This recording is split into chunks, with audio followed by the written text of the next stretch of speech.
Hello, back again. We're looking at the total gains from trade, and we're looking at the third cake right here, and that third cake goes to Ruby. Ruby is willing to pay $12 for that cake, and so that measures the benefit society gets from that cake. But it takes some resources to get those $12, and the amount of resources is right there. It's going to take $6 to produce that third cake.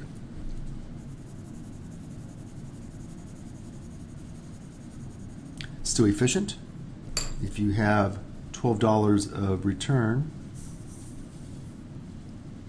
minus the $6 of cost, resource use, your net return is $6. And so that cake is also efficient to produce because it has a net return, net benefit of $6. And that's your gains from trade from that one. All of it doesn't go to Ruby. Ruby's willing to pay 12. The price is 10. Ruby's share is $2 of surplus. And then Tessa gets $10 from Ruby, uses $6 worth of resources, and so Tessa gets a surplus of $4. These are all measured in dollars. So down here we have a produce a surplus of $4 that goes to Tessa plus $2 of surplus, consumer surplus goes to Ruby for again the same $6. So again, two ways to look at total surplus. You can take the total utility we get from it, money cost, and up here this is how that total return, the net return is divvied up. It's divided between the producer, the seller, and the consumer. And then the fourth one is the marginal, and that has case zero net gain, net benefit, because Mark's willing to pay $10. That's the value Mark places on it, and that's exactly what it costs to produce from Vera. So then 10 minus 10 gives us nothing. And that's the same for the surplus. There's no surplus here. 10 minus 10 is nothing, 0. And then 10 minus 10 is 0. So that cake is not really efficient to produce, but Equilibrium would have it produce. It's no loss. I mean, again, it uses $10 worth of resources to get $10 of benefit. You might call that a wash. But again, no harm in producing it because the benefits exactly equal to the cost. But really by doing that, by producing where your margin utility is equal to your marginal cost, that's sort of a condition that economists have come up with, because by doing that, you've guaranteed you've done all of this. If we were to stop maybe the second one, where the margin utility was above the marginal cost, we're not quite sure if that has the maximum total surplus, because again, there might be another one like the third one. But by getting this condition here, we know there's no more. So by doing this, we made sure we've done all of this. So we've produced every single good over here where the margin utility was greater than the marginal cost, and that's efficient. The problem with the cakes over here is that they're not efficient, and it's a good thing they're not going to be produced by the market. So if you look at the fifth one, that has a cost of producing of $12, and so the cost is all this.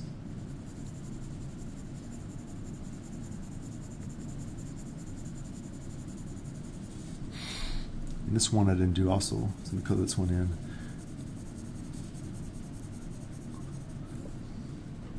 And that's going to be the same as the marginal utility. The problem here is that now the margin utility is below the cost. So the cost is up here, the margin utility is down there. This one's not efficient. This one has a cost of $12. That's the marginal cost right there. And the benefit we get from it, from Sarah's 8.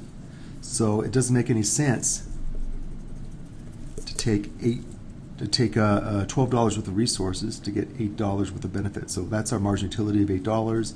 You minus the resource use of 12. That has a net return of negative $4. And that's not good, which is why it's not going to be produced. Sarah's not going to buy it, because why would she pay $10 for something she's willing to pay only $8 for? And Milo, therefore, is not going to sell it as well, because why would Milo take $12 worth of resources to produce something where Sarah's only willing to pay $8? So it's not going to happen, because, again, Milo can't get the $12 back from Sarah, and therefore Milo is not going to produce that cake.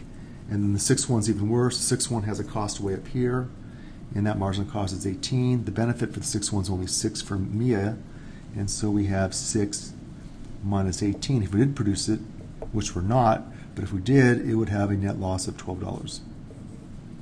Net loss of $4, net loss of $12, and the seventh one is the worst. There the cost is 20, but the benefit's only 4. So you take 4 minus 20, that gives us $16 of loss. I have to go outside the box there. And so these ones past 4 are inefficient. This one has a net loss of $4. This one's a net loss of $12. Again, this is the margin utility from Sarah minus the marginal cost from Milo. This is the margin utility from Mia minus the marginal cost from Hugo. 6 minus 18 is minus 12. And then we have 4, which is the margin utility from Luca minus the cost from Jade. 4 minus 12 gives us negative 16. So if we have over here, we have marginal cost is greater than margin utility, and that's bad. We don't want that. That's bad. This is good. So the optimal amount is going to be 4 right here. That guarantees we maximize the total gains from trade, which is 18 from the first one, 14 from the second one, 6 from the third one, and we have not produced any of the ones over here, the bad ones, which has a total gains all negative. And so that's what we want markets to do. We want markets to maximize production by doing all of this. Margin utility is greater than marginal cost, and at the same time doing none of this. And that's why, for argument's sake, if the fifth one did get produced by some accident, it would have a loss for society. And that loss would be right here. It would be $4. Because if we did produce the fifth one, we're taking $12 worth of resources, shown by the cost to Milo, to produce something that we only value it at $8 from Sarah, and therefore that's inefficient. And one of our goals in microeconomics is to make sure that markets are produce the optimal amount, and that is where margin utility is equal to marginal cost, right here, and that's why these two bars are the same height. Here, these bars here, the margin utility is greater than the marginal cost. We want to keep producing all of these, and then we don't want to produce any of the other ones where the margin utility is way below the marginal cost. Margin utility is way below the marginal cost, and this one as well.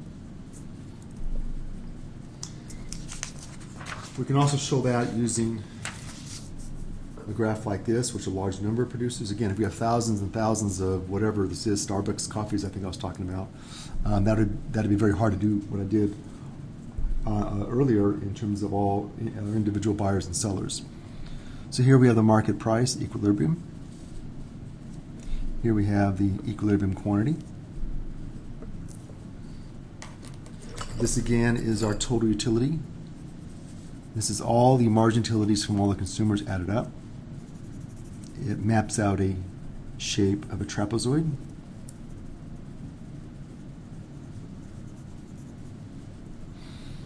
And then inside here, these are the gains in trade. For all these producers, all these units here, we have margin utility shown here to be greater than marginal cost. And that would be from 0 all the way out to Q, call that QE, equilibrium. And then, even though this is all the total gains in trade, it doesn't mean that it all goes to the consumers or the producers. It's going to be split. And what decides how it's split is the price. So your consumer surplus would be the margin utility minus the price for all the units produced, which is your willingness to pay minus your price, same thing. And that would map out this area up here.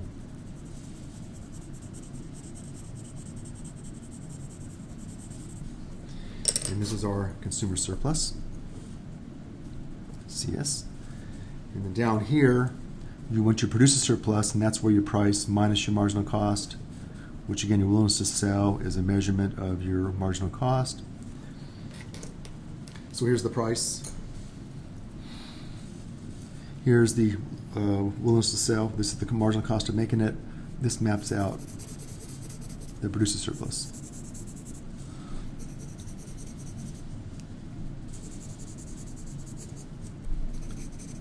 This part down here is the cost of the resources. That's the cost of the first one, second one, third one, fourth one, and so on. So if you add up all those bars, you get this area here.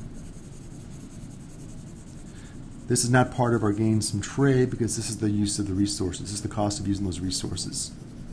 These resources could have been used somewhere else, and if used here, this represents the cost we give up. So this part here is your producer surplus, and this part here is the cost of the resources.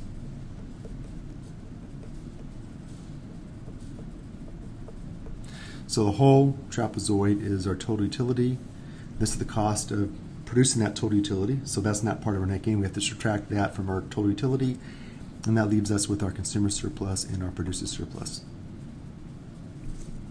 And this becomes the optimal output as well. So if all things work well, equilibrium would give us the optimal output, and that's great.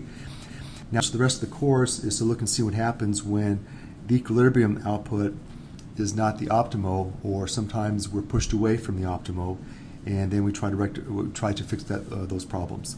And that's a problem of efficiency loss. We'll stop there.